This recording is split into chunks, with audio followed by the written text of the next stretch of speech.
Guys, in front of me here I have two very special night cores. Okay, EC4GTvn. Alright, so what makes these so special? We have a red edition and we have a blue edition. There's 1,000 of each made, all serialized, alright? And both of these are serialized 54. I was very fortunate to be able to acquire the serial number 54 in each of the colors. I wanted to keep these so bad for my collection, but the problem is my collection is heavily broken up and scattered, and I can never really form a good collection. Every time I form anything, I would have a collector email me, and I need a light, I need a special light to complete my collection. And so there you go, I grab it out of my shelf and send it over to them. So there's a lot of other people out there that have much more complete collections of my lights. So there's no point in keeping these two very special lights in my collection, regardless of how much I want them. Alright, so let's unbox and see what they're all about. So red on the left, blue on the right. So the blue version has, the red version has a, it's not quite red, it's more of a heavy burgundy, right? So here you have a pink manual as opposed to the blue manual that comes with the blue light. And then warranty cards. Warranty cards are useless at this point because I did modifications on them. So factory warranty is void. You'll have my personal warranty, obviously. All right. Here's the red light, and here's the blue light. All right. Let's bring them here. I'm not sure, just to keep them in frame. Let's see if there's anything else in the box. A lanyard, a holster. Let's see how well it fits in the holster.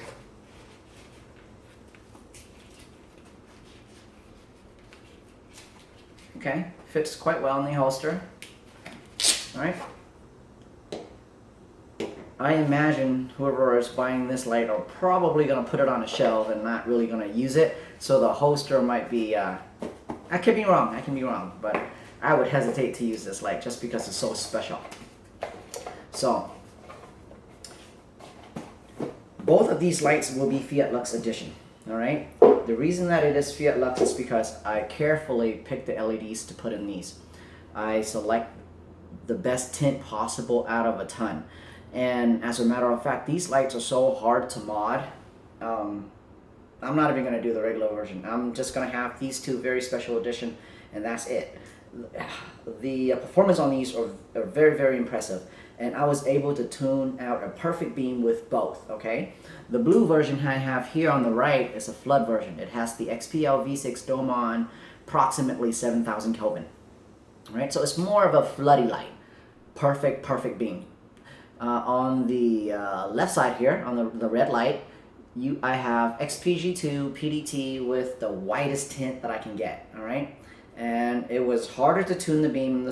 Always, if you have a small LED, it's going to be a little bit harder to tune the perfect beam. So, but both beam are perfect. That's how I can actually call them Fiat Lux. And I put a lot of attention to details into these two lights, making sure that they come out perfect. And as you can see here, 0054 of 1,000. So yes, I jumped through hoops to get the serial number 54 out of 1,000 for both color light. It's very special to me, and the performance is actually really good also. Let me see what it is. So the blue version, the floody version, puts out 1200 lumen, and that is ANSI measured at 30 seconds. From now on, I'm only going to report ANSI and not startup numbers, just so that we're all on the same page and easy to understand. So 1200 lumen ANSI is very impressive. The factory, I think the factory claims 1,000, so it's at least 20% brighter than the factory light with the power boost and the new LED, okay? The V6 spin LED. It throws 44 K lux, so pretty decent. Not a crazy thrower, but it's definitely a thrower. Just, I wouldn't say it's a dedicated thrower. 44 K lux with a decent sized hotspot and 1200 lumen is a very good, very good output, respectable. The one on the left here, possibly a tiny bit more desirable because most of my fan lights tends to like thrower more, okay?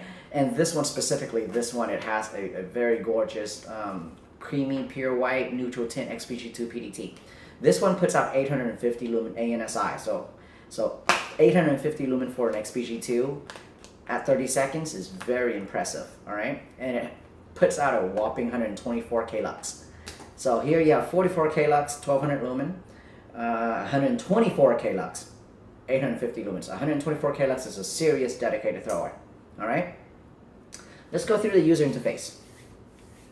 Actually, let me take apart one of the light and see how the battery works. It's very unique.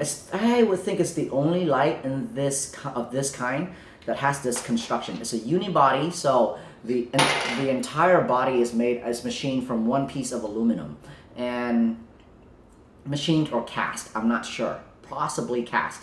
All right, but I could be wrong. It could be CNC also.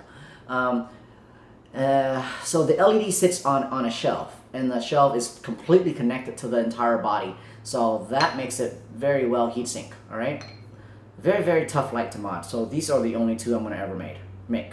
All right, the battery goes directly into the light without a carrier, so it keeps the size of the overall diameter of the body very, very compact, and then very simple. And here's a very, very unique tail cap design here. There's a proprietary cut ultra thick O-ring that runs around the edge of the tail cap here, ensuring perfect waterproofing. And look what Nikkor did. They actually double spring. So I've started to double spring my lights as often as I can, and I think that a bunch of companies are now starting to double spring their lights also. So here's an example. There's a smaller spring on the inside and a larger spring on the outside. That increases current draw by reducing the max amount of resistance possible, and it's very reliable and there's nothing to break. I like it a lot, as opposed to the traditional older wick wire connecting the top to the bottom. All right. And very, very unique here. You can see on either side there are threadings, okay? And these threadings twist onto the threading at the bottom of the tail cap. It's a very, very thoroughly designed tail cap. Very impressive, okay? And then you twist this ring here, and it twists that ring. It's the same ring, and then it goes into the light like so. It's hard to describe and show on camera, but you see what I mean when you have the light in your hand. There, on top of the tail cap retainer ring here, there is a typical threaded for hot shoe, so you can install this on a tripod if you want, and I guess you can use it as a spotlight. It's a very these two lights are now modded to be heavily dedicated thrower. So I don't think they're it's very good used for a tripod mount. Tripod mounts are usually good for general purpose floody lights, but it's there if you need it. There's a lanyard hole on either side of the tail cap. The light obviously tail stand very well. Okay, so let's see the UI. So one click turns, there's two buttons here. The rear button turns the light on and off, and that's all it does, okay? Double clicking it doesn't do anything, just on and off. And then the front button, the forward button, cycles through the different levels. Here we have 1, 2, 3, 4, 5, and then back to level 1. All right, so let's see if okay, so if you hold down the forward, I knew it, if you hold down the forward button, you have disco. All right, so there it is. Quite very, very simple UI. Turn on, off, and then the front button will cycle through different levels. Press and hold the front button to go into strobe. To perfectly beam light, very, very nice high capacity dual 18650 side by side with respectively deep, respectable deep reflectors, smooth reflectors at that, and they both makes perfect beam. They will also be sold as a pair because they're both serial number of 1000. I do not want to split them. So if you only want one, I'm sorry. If you want another light like this but not the special edition, I'm sorry. I'm only gonna make two. There's only gonna be these two for sale, and I really hope it goes to someone who has a big collection of my lights already, or is planning to someday start a collection of my lights, because I really, really would like to keep these two lights for my personal collection, but I think it's in better hands when it's not in mine. All right, thank you very much. I'll be sad to see it go.